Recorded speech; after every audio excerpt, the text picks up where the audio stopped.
Lo ocurrido en la violenta noche del 9 de septiembre en Bogotá, es decir, la masacre perpetrada por la policía contra el pueblo, documentada en decenas de videos, tristemente es la confirmación sangrienta de las prácticas del fascismo.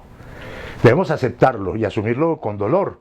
Nuestro país está en manos de una extrema derecha que no la detiene nada, que avanza a tiros, que consolida su régimen dictatorial a punta de dolor, sangre, medidas contra la gente y el cercenamiento de las libertades.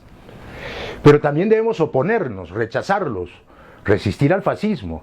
La columna vertebral del fascismo en todas sus versiones históricas es la represión para consolidar la idea única, la única realidad aceptable, la del propio fascismo. Tras haber el uribismo ideologizado a la fuerza pública durante largo tiempo, tras haberla convertido en un arma contra la oposición y la juventud rebelde, la policía opera dentro de un régimen en el que tiene todas las libertades para actuar fuera de la ley, para convertirse en una fuerza de castigo al disenso. Y tiene las libertades de violar los derechos porque le han impuesto una visión de enemigo común, llámese petrismo, izquierda, estudiantes. El fascismo está en la cabeza de quienes tienen las armas del Estado. Por eso matan con choques eléctricos a un abogado inerme y luego masacran a la gente que protesta por ese asesinato.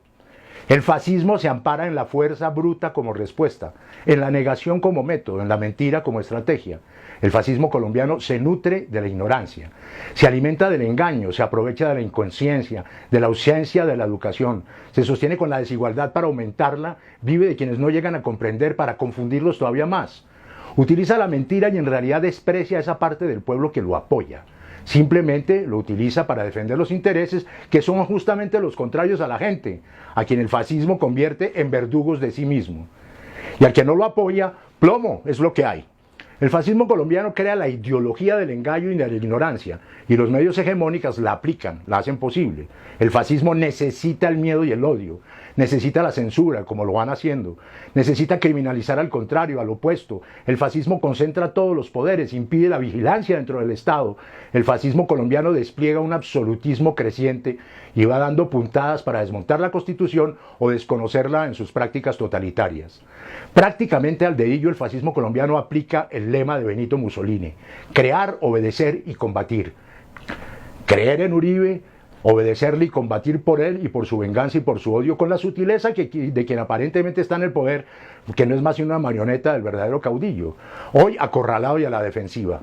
El fascismo practica la demagogia, le habla al país todos los días, controla todos los poderes. El fascismo siempre ha militarizado las sociedades y ha puesto la guerra en el centro de sus objetivos.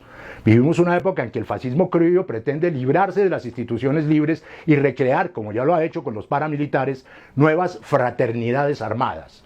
El fascismo en el mundo siempre se ha apoyado en mafias, carteles económicos o delincuenciales. Tiene un particular culto por el nacionalismo y la pureza sin limitaciones éticas. Todo se vale. ¿En qué voy yo? Matar líderes sociales, masacrar jóvenes y campesinos, nombrar sus propios jueces.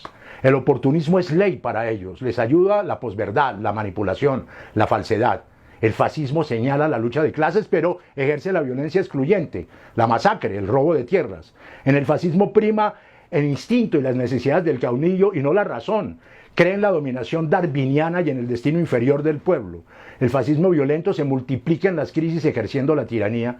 Y a todas estas características universales del fascismo el colombiano hay que agregarle al narcotráfico, además de su infinita torpeza, que no es necesariamente causa de su decadencia porque lo define esa fuerza bruta como la de la noche del 9 de septiembre en Bogotá. Un fascismo boleta. De tal manera que la oposición, para entender su destino, debe saber que en Colombia se enfrenta al fascismo que no tiene moral alguna y utiliza todas las armas innobles. Tomar lección de las historias contra el fascismo y adelantar las prácticas necesarias para detenerlo. Esa es la tarea, ni más ni menos. Café Picante.